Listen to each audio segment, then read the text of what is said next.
You know, in a criminal case and certain other cases, it's important to prove malice.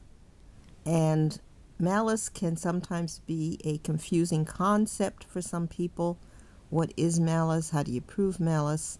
And I just wanted to show in the Alex Murdaugh case how this attorney showed malice in Alex Murdaugh killing his wife and his son. Alex used two different guns, one to kill his son and one to kill his wife, because he wanted to give the impression that two different people did the killings, so it wouldn't have been him. And he did other things to make the crime scene confusing. I think one of the most clever things he did was he, after killing his wife and his son, he called up a bunch of people that he worked with, attorneys, and he had them come over to the property, where they immediately trudged all over the evidence, went into the house, fixed themselves some food, cleaned up the kitchen, used the bathroom, cleaned up the bathroom, and so forth. It's very interesting. And then they instructed the housekeeper when she came in the morning, they advised her to clean up the house as usual. But anyway, here's him talking about malice.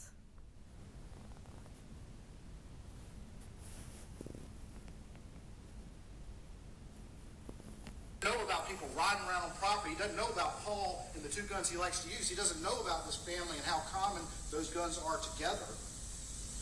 He says, well, his only conclusion is, oh, it would be practical for somebody just to fire out the clip.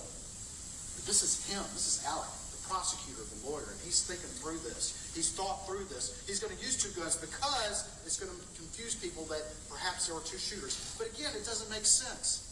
Two family weapons? But he thinks Paul's shot. And you heard the testimony that Paul appears in the feed room doorway. Is Alex putting down that shotgun to pick up the Blackout? And is startled by Paul? And that's why the angle's like that? And catches Paul like that? And goes up into the ceiling, as you've heard the testimony from Kinsey.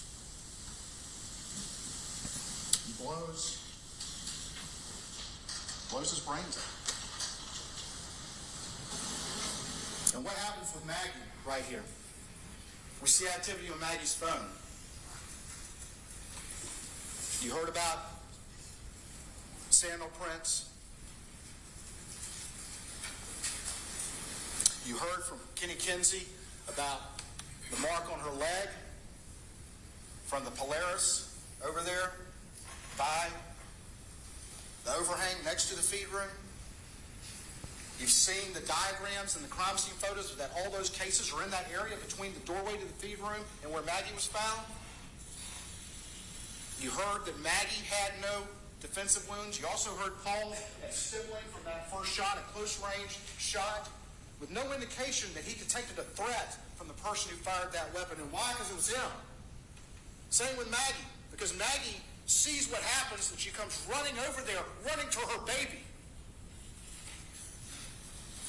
Probably the last thing on her mind, thinking that it was him who had done this, she's running to her baby while he's picked up the Blackout and opens fire at close range, again with no defensive wounds. And she takes those two shots that you heard Dr. Reber say were parallel, and it crumples her over. In those cases, you can see them move around. And takes that shot that goes through here, and she goes down flat. And then there's the shot in the back of the head.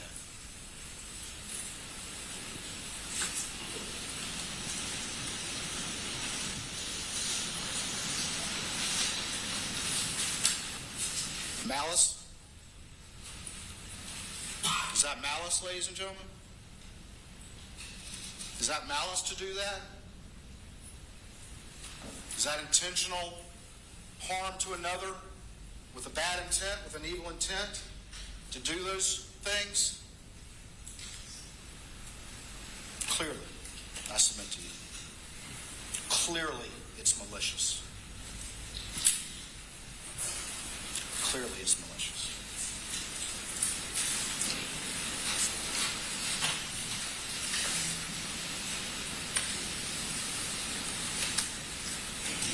She was running to her baby. Heard that shot, was running to her baby when she got mowed down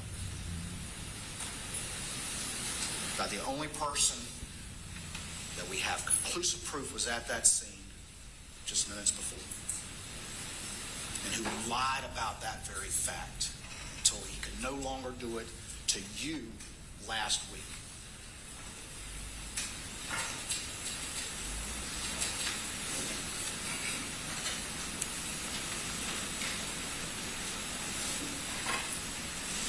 I told you he went down there in the golf cart.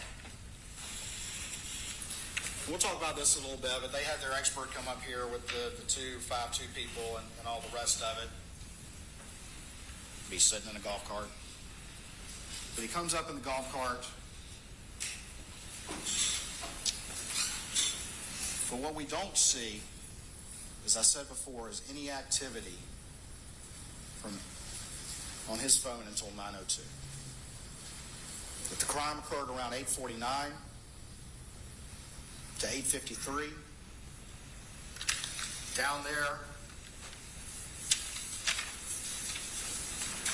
at the feed room, State's Exhibit 516. It's just a diagram. Remember that Roger Dale Davis did about the kennels and the hose there and how it wasn't put up the way he would put it up? If you're going to wash off real quick, what better place to do it? The water, the pictures of the water in States 199 and 190. It wouldn't take long to strip down and wash yourself off. Get in that cart and head back to the house. And then at 9:02,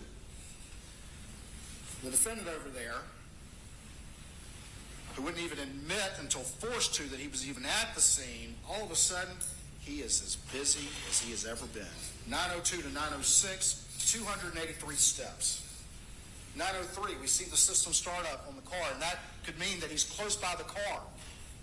Has he returned with Maggie's phone and placed it in that car? And then what do we see from 9:02 to 9:06? Not only is he 283 steps in that 4-minute period, but he is making calls like crazy. And I asked him, I said, what were you doing? What were you doing? And even though he has a photographic memory about things that he thinks will convince you, he could not answer what he's doing during this 4-minute period that is so illustrating of what we're talking about here.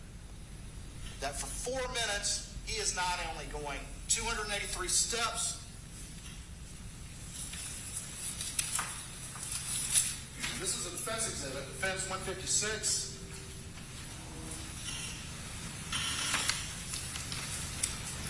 .283 steps, and they put in the distance. You heard the distance isn't as accurate, but it illustrates the point. That's 208 meters. A meter, roughly is a yard, a little bit more, a little bit less, I don't remember.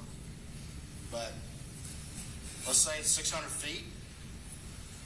It's a lot.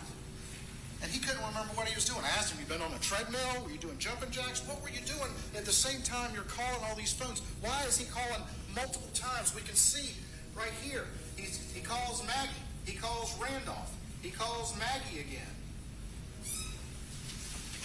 All in that 4-minute period where he's moving around. But he couldn't remember what he was doing. Just getting ready. Is the prosecutor, the lawyer, manufacturing his alibi? Because he knows he's got to get to Alameda quick. He's got to compress those timelines, and that's exactly why he knew to lie about being at the kennels to start with. He's got to compress compress those timelines so that it would convince whoever down the road that he couldn't have done it. He's got to compress them. And that's why he's doing all that right then and there. System startup, 9:05:56 in the Suburban. And then, this is interesting, Maggie's phone has that orientation change to portrait 2 seconds before Alex's second call goes in to her phone. If it's some random vigilante who knew to hide out there and counted on Family Guns being there, did he have ESP? Did he have ESP to move that? Or was that Alec turning the phone as he got to the Suburban, checking as he manufactured his alibi that it was coming through? And we saw how quickly out of the gate when law enforcement arrived and in his first interview, how he's immediately referring to his phone. And besides that, you've heard about Alec. You heard from witnesses. He went down to the kennels, but he didn't take his phone. Is that also the lawyer and the prosecutor making sure his phone was not with them when he went down there?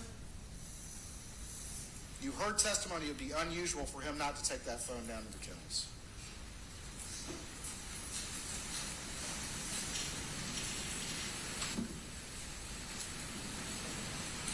And then he gets underway. This call right here too. Can you